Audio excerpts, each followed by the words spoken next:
Michael Gudensky, welcome to Brisbane and Big Sound. Bris How you Vegas. Glad I got my big speech out of the way and pretty relaxed, beautiful weather. Up a bit early this morning, but I decided to be more professional of me to come up here early rather than have a big night the night before. What sort of business will you be chasing while you're in Brisbane? Look, I'm really more... Look, chasing. Well, I'm not really here to chase anything. It's more about backing up I've got a lot of staff up here and backing up the things they want me to give them support on and go. I've got a couple of acts that I haven't seen that we've got signed. We've got a New Zealand act called Knives at Noon or something, or Midnight, and but it's not really, I'm not there to do the chasing so much, I mean, I'd rather be there for, for my people and give them all the backup. And look, I'm glad I did it because I promised to do it a couple of years ago and I wasn't well, and I think it's a pretty well-run operation that's grown naturally, and we just got to keep one movement honest. You're the chairman of Mushroom Group of Companies, which I understand entails more than 20 units. Can you walk me through some of the companies within Mushroom? Look, it's a pretty strong group. It's a pretty diverse group. We've got involvements in things people don't know. I'm the second biggest shareholder in MCM, which is mostly Australia's by far finest syndication and merged sort of talent company that does programs for most radio networks and stuff like that. But within the group, I think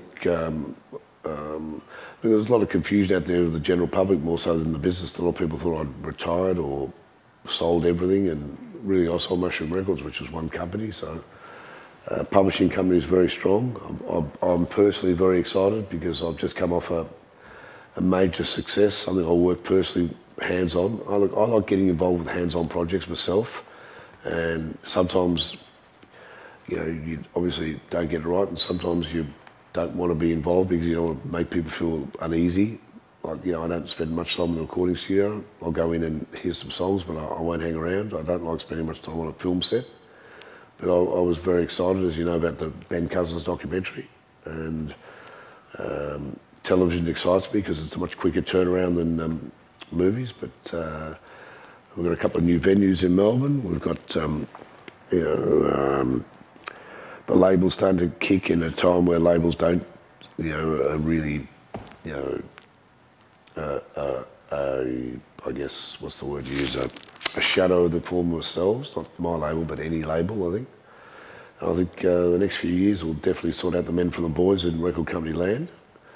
I think, in a way, there needs to be a fresh approach to it, because anyone that's been in the record business for a long time can't possibly relate to what's going on now. It's a bit different for me because I've seen the highs, the lows, the ups, the downs, and I'm over a whole lot of companies. But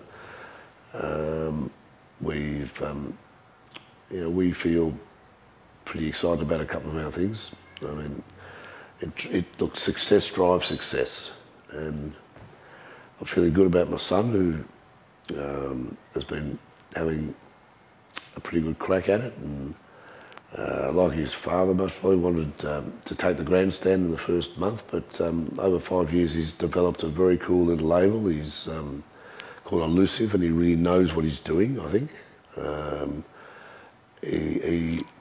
It was mostly good that he wasn't there today because he doesn't like his father being a bit loud and ratty and stuff, but look, he's really given me a lot of, we've been really close. Look, still, you get close with your kids, but we're really close on a working level, which wasn't really there. And when he's Bliss and Esso, which he's managed for 5 or 6 years, and that was what I was trying to get through to people today, was that it doesn't happen that fast. The good ones take time. I mean, you can't generalise about anything in this business, but I think that he's very well liked. He's really sent the right message out, and I think Bliss and Esso knocking off Eminem at number one is, I'd like to be able to, look, I'll never retire, but I'd like to be able to do more things like a new nightclub, the Ben Cousins project, another television thing. But at the moment, I've got to really worry about the group, because anything to do with music at the moment is, you've got to be very responsible and think what's going on, because You can lose so much money so easily, and I don't think anyone's that secure. On the flip side, is there still a lot of money to be made from music? Oh, definitely, but it's not what it was for me, and in the sense that I was on the edge of something, and I was at the start of something, and I was on the wave at the right time. I mean, there ain't going to be no Steve Jobs or out of the music business, mate. I mean, there's other businesses that are more sexy. People have forgotten. People that are old timers in the music business still think the music business is, it's not. It's a job. It's a great job if you love what you're doing, and if you're passionate about what you're doing, you'll find success in it. But it's not the next big thing where if you're the first or second one in, you're going to make a stupid amount of money. It's not going to be the case, but it's never really been about the amount of money to me. It's been more about sustainment, and it's nice to be able to It's nice to be able to pay the bills, and people find it hard that I talk openly about the times when we couldn't really pay our bills. It was a very good question today when we had questions on when someone said to me, what did the Skunks mean to you? Well, they meant that there was a future, and but it's like the most important thing for people is try and find something you love and do it. But the music business isn't as sexy as it used to be, I don't think. And I think, but there's plenty of room. You've just got to be able to adapt and have the patience and have the right people. And obviously, the most important thing is to have the right artists. Temper Trap is one of those artists, and they've had a hit in the UK. They had another 6 hit, and they're certainly making waves abroad. I saw Temper Trap here 2 years ago at Big Sound, and that really was, for me, where the buzz really kicked off. What are your thoughts on that band and where they can go? Look, I love that band. I loved them before they had success. I mean, I love their music. I think they've got a massive appeal. We're really focusing on a younger audience at the moment because, let's face it, if you try and appeal to everything for everyone, you're not going to do it. I think that they could be anything. On the other hand, they could break up next year, but I think they're a really tight team. They're really good players. They've improved so much from 2 years ago because they've just been touring, and it's like football, mate. It's training. It's like, and Dougie's more relaxed. I think it's a very unique combination, and they're going to be in that situation that many other acts have been, not so many from Australia, where the second album's going to be pressure. I'm going to put so much pressure on them. And finally, if you were a young whippersnapper, wide-eyed executive in waiting, and you were looking at this music industry and all of its facets, where would you want to start? With a good-looking girl?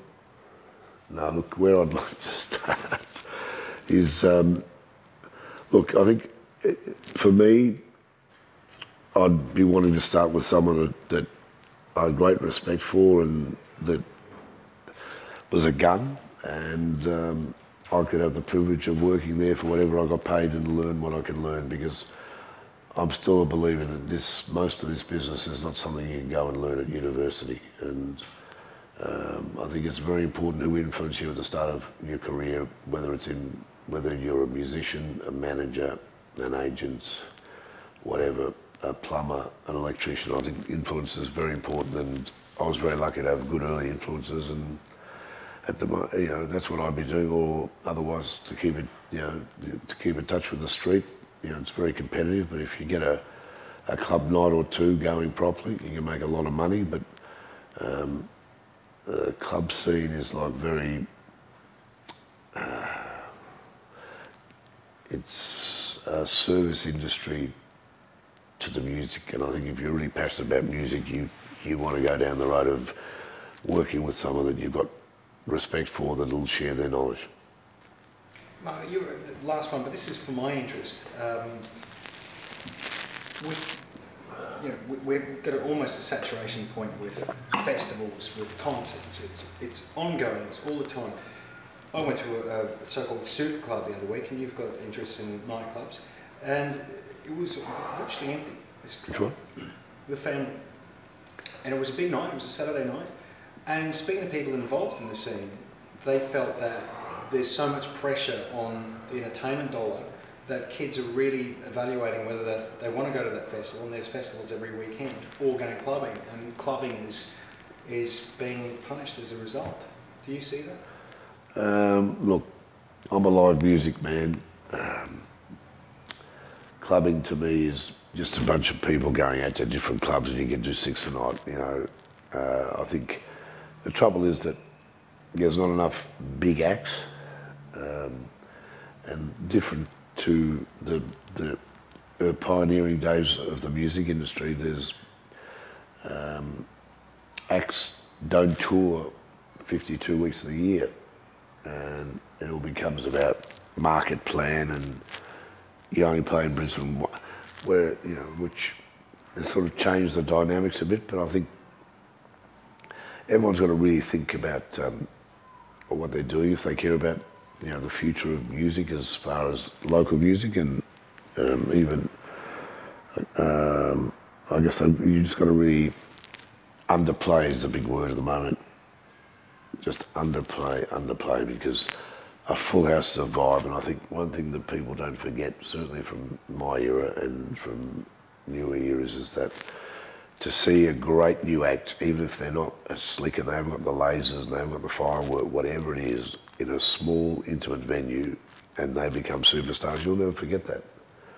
And I think it's hard because there's just not enough acts that will draw people, and I think Australia's been very lucky in the sense that we haven't felt as much of the economic world crisis, but I'm very, very concerned about, there seems to be a cultural cringe coming back into Australia, which is something I thought had gone away in the 60s and 70s, and that is that so many good Australian musicians and filmmakers and actors having to go overseas to, you know, have that success. I mean, our Temper Trap not being top 5 in England, and we released that song twice. It's embarrassing for me to say that we had to release that song twice. I had to physically ring and work radio. Now, I don't mind doing it because I've always had a bit of a promotion side to me, but, you know, I hang up the phone a couple of times and you go, I've just fucking crawled for 10 minutes and am I going to get anywhere? And it's just, if I'm going through that, what's the new generation going through?